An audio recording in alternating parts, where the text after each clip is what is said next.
আজ আমরা সূরা দুখান নিয়ে আলোচনা শুরু করব। প্রথমেই এই সূরার 1 থেকে 4 নম্বর পর্যন্ত আয়াতের তর্জমা শোনা যাক। হা মিম, সুস্পষ্ট কিতাবের কসম। আমি এটি নাজিল করেছি এক বরকতময় ও কল্যাণকর রাতে। আমি সব সময় সতর্ককারী ছিলাম।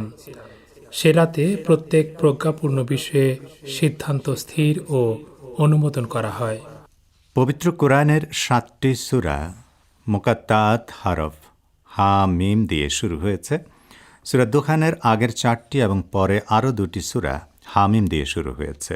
আগেও আমরা যেমনটি বলেছি, এই হরফগুলোর পর সাধারণভাবে পবিত্র কোরআনের বিশালতা ও মানবজাতির হেদায়েত এই মহাগ্রন্থের গুরুত্বপূর্ণ ভূমিকা আলোচিত হয়েছে। এই সূরায়ও আল্লাহ রাব্বুল আলামিন পবিত্র কোরআনের শপথ করেছেন যে কিতাবের বিষয়বস্তু সুস্পষ্ট এবং যার শিক্ষাগুলো সর্বকালের সব মানুষের হেদায়েতের জন্য আলোকবর্তিকা। আর এ বিষয়টি এই মহাগ্রন্থের সত্যতার সুস্পষ্ট প্রমাণ।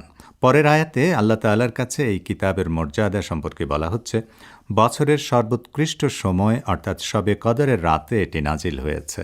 এরপর শবে কদরের বৈশিষ্ট্য বর্ণনা করে বলা হয়েছে, এটি একটি বরকতময় রাত এবং এ রাতে কোরআন নাজিল হওয়ার ফলে মানবজাতির ভাগ্যাকাশে নতুন সূর্য উদিত হয়েছে। এই রাতে পরবর্তী 1 বছরের জন্য সৃষ্টি জগতের সবার ভাগ্যের পাশাপাশি আগামী 1 বছরে গুরুত্বপূর্ণ ঘটনাগুলিও নির্ধারিত হয়।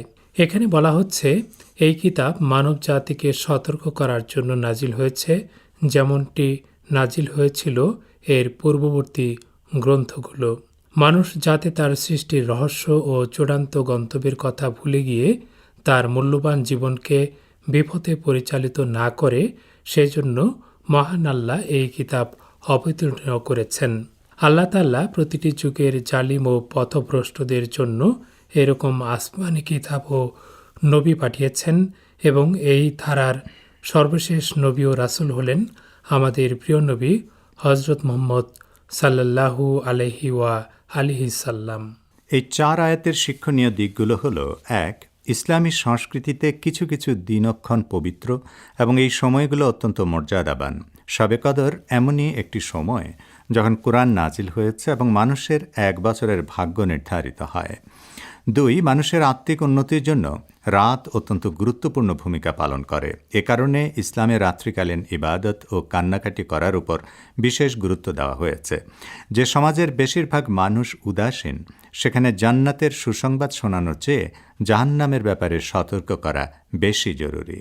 এবারে সূরা দুখানের 5 ও 6 নম্বর আয়াতের তর্জমা শোনা যাক। আমার পক্ষ থেকে আদেশক্রমে এবং আমি ছিলাম রাসূলগণের প্রেরণকারী। এসব আপনার রবের পক্ষ থেকে রহমত স্বরূপ, নিশ্চয় তিনি সর্বশ্রোতা সর্বজ্ঞ। পবিত্র কোরআন নাজিল সম্পর্কে আগের আয়াতগুলোর ধারাবাহিকতায় এই 2 আয়াতে বলা হচ্ছে, কোরআন নাজিল ও রাসূলগণের নবুয়ত প্রাপ্তি এ দুটি বিষয়ই আল্লাহর নির্দেশে সংঘটিত হয় এবং বান্দাদের প্রতি করুণা ও দয়া পরবশ হয়েই তিনি তাদের কাছে হেদায়েতের এসব মাধ্যম পাঠান। এটা সুস্পষ্ট যে পার্থিব জীবন সুখ স্বাচ্ছন্দ্যে কাটানোর জন্য আল্লাহ তাআলা যেসব নিয়ামত দান করেছেন, সেগুলো তখনই পূর্ণতা পায় যখন এর সঙ্গে মানুষের চিরকালীন সুখের আবাসে থাকার প্রয়োজনীয় দিক নির্দেশনাও তাকে জানানো হয়। আর সেই দিক নির্দেশনা দেওয়ার জন্যই যুগে যুগে নবী রাসূল ও আসমানি কিতাব পাঠানো হয়েছে। আল্লাহ নবী রাসূলও পাঠিয়েছেন মানুষের মধ্য হতেই, যাতে তারা মানুষের জন্য সর্বোৎকৃষ্ট আদর্শ হতে পারেন। এই 2 আয়াতের শিক্ষণীয় বিষয়গুলো হলো: 1. পবিত্র কোরআনের আদ্যপান্ত প্রতিটি অক্ষর আল্লাহর বাণী, এখানে রাসূলের নিজস্ব কোনো বক্তব্য নেই। 2. শুধু কিতাব নাজিল হওয়া যথেষ্ট নয়, এটির যেমন ব্যাখ্যাকারী প্রয়োজন, তেমনি নিজেদের জীবনে এই কিতাবের দিক নির্দেশনা বাস্তবায়ন করে দেখানোর মতো আদর্শ মানবও প্রয়োজন। যুগে যুগে নবী রাসূলগণ এই মহামানবের ভূমিকায় পালন করেছেন। 3. মানব জাতিকে সৎ পথ প্রদর্শন আল্লাহ তাআলার রহমতের নিদর্শন, কিন্তু দুঃখজনকভাবে বেশিরভাগ মানুষ তার সৃষ্টিকর্তার এই রহমত থেকে নিজেদেরকে বঞ্চিত করে রেখেছে। এবারে এই সূরার 7 ও 8 নম্বর আয়াতের দিকে দৃষ্টি দেব। দেখা যাক এই 2 আয়াতে আল্লাহ কি বলেছেন। যিনি আসমান সমূহ, জমিন ও এ দুয়ের মধ্যবর্তী সমস্ত কিছুর রব যদি তোমরা নিশ্চিত বিশ্বাসী হও। তিনি ছাড়া কোনো ইলাহ নেই। তিনি জীবন দান করেন এবং তিনিই মৃত্যু ঘটান। তিনি তোমাদের রব এবং তোমাদের পিতৃপুরুষদেরও রব।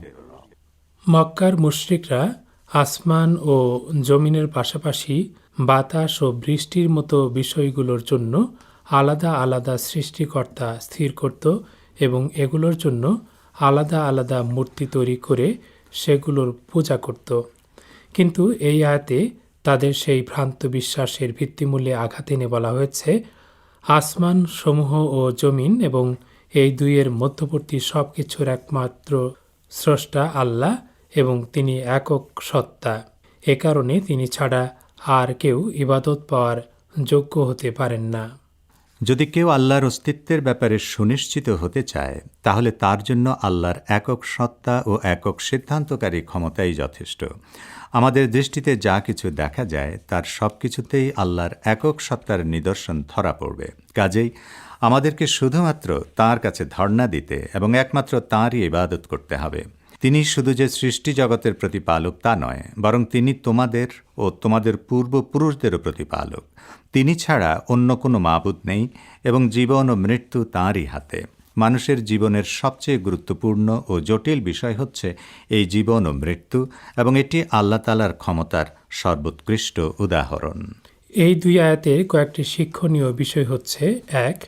বিশ্বজগতের সৃষ্টিকর্তা, মালিক ও পালনকর্তা একই সত্তা এবং সেই আল্লাহর নিয়ন্ত্রণে সৃষ্টি জগৎ পরিচালিত হচ্ছে। ২. আসমানি কিতাব নাজিল করেছেন আসমান ও জমিনের সেই একক স্রষ্টা আল্লাহ এবং তাঁর দেয়া বিধিবিধান প্রকৃতির বিধানের সঙ্গে সামঞ্জস্যপূর্ণ। ৩. পূর্বপুরুষদের ভ্রান্ত বিশ্বাস ও রীতির অনুসরণ না করে মানুষের উচিত সেই আল্লাহর ইবাদত করা, যিনি তাদের পাশাপাশি তাদের পূর্বপুরুষদেরও সৃষ্টি করেছেন।